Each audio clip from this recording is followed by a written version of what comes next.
কথা সাহিত্যিক হুমায়ূন আহমেদের খেতু পুত্র কমলা বাংলা চলচ্চিত্রে ব্রাহ্মণবাড়িয়ার নবীনগরের বাতাসার প্রশংসা করতে দেখা গেছে। একসময় জনশ্রুতি ও পুঁথিতে নবীনগরের বাতাসা ও সন্দেশের জনপ্রিয়তা ও শ্রেষ্ঠত্বের সুনাম থাকলেও এখন হাট বাজারে তেমন একটা দেখা মেলে না নামকরা মিষ্টি জাতীয় মুখরোচক বাতাসা ও সন্দেশের। বাংলাদেশে আধুনিক মিষ্টির ইতিহাস ২০০ থেকে ৩০০ বছরের হলেও মিষ্টি জাতীয় খাদ্য সামগ্রীর ইতিহাস ২০০০ বছরেরও পুরনো বলে জানা যায়, যা পৌরাণিক কল্পকাহিনী ও ধর্মগ্রন্থগুলোতে লিপিবদ্ধ আছে। ব্রিটিশ ভারতের ভাইসরয় লর্ড ক্যানিং এর স্ত্রী লেডি ক্যানিং নামেও এদেশে মিষ্টির নামকরণ করা হয়েছে, যা আদতে লালমোহন ভোগ জাতীয় মিষ্টি।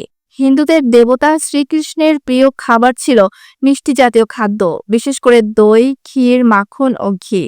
বর্তমানে নবীনগরের মিষ্টির সুনাম ছড়িয়ে পড়েছে দেশব্যাপী। রাধাকৃষ্ণ মিষ্টির দোকানের মালিক জানান, দেশের বিভিন্ন জায়গা থেকে মানুষ মিষ্টি খেতে আসে।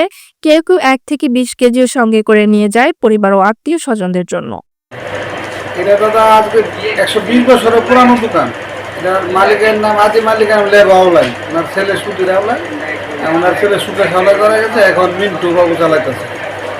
এখানে অনেক দূর দূরান্ত থেকে মিষ্টি নেওয়ার জন্য আসে, খুব সুস্বাদু মিষ্টি হয় এবং নামি দামে আমার নবীনগর থানার লেগে খুব উৎকৃষ্ট মানের মিষ্টি তৈরি হয়, অনেক বিভিন্ন আইটেম, অনেক দূর দূরান্ত থেকে আসে, আমাদের অনেক কোয়ালিটি হয় এবং আমরা বড় বড় অর্ডার দিলে এগুলো আমরা সাপ্লাই করি।